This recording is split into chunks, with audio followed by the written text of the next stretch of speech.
ආයිබෝවන් ගැමි සිරිකත YouTube නාලිකාවට ඔයාලා ආදරෙන් පිළිගන්නවා. ඔන්න මම අද ඔයාලට අලුත් වීඩියෝ එකක් අරගෙන ආවා. අකලට හිසකෙස් වැටීම පාලනය කරන හාල් වතුර සත්කාර නිවසේදී නිවරදිව හදාගන්නේ කොහොමද කියලා දෙන්න. ඉතින් දැන් අපි බලමු අවශ්‍ය ද්‍රව්‍ය.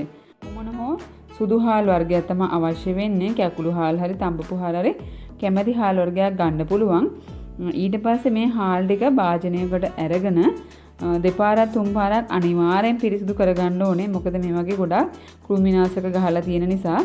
ඊට පස්සේ ඒක පැය 12ක් අනිවාර්යෙන් තියෙන්න ඕනේ.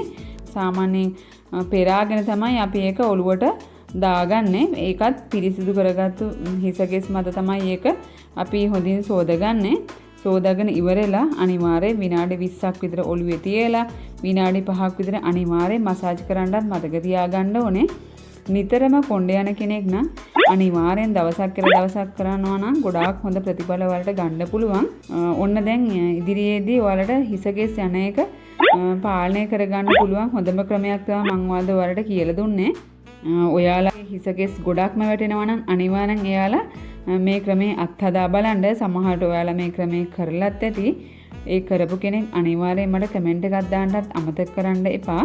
මෙන්න මේ ආකාරයෙන් හොඳින් මේ බේසමක් අරගෙන හොඳින් ඔලුව සෝද ගන්න ඕනේ. ඔයාලා මගේ මේ වීඩියෝ එක හොඳින් බලලා තමයි මේක කරන්න ඕනේ. මොකද ගොඩක් කට්ටිය හරිම ක්‍රමේ හරියටම දන්නේ නැහැ. නිතරම කොණ්ඩේ යන කෙනෙක් නේ. කියන සමහර විට සමහර අයට ගොඩක් අසාමාන්‍ය විදිහට කොණ්ඩේ යන කෙනෙක් නම් අනිවාර්යෙන් දවසක් කරලා හොඳ ප්‍රතිඵල තියෙනවා නම් අනිවාර්යෙන් කමෙන්ට් එකක් දාන්නත් අමතක කරන්න එපා. මෙන්න මේ ආකාරයෙන් හොඳින් ස්කැල්ප් එකේ විනාඩි 5ක් 10ක් මසාජ් කරන්න.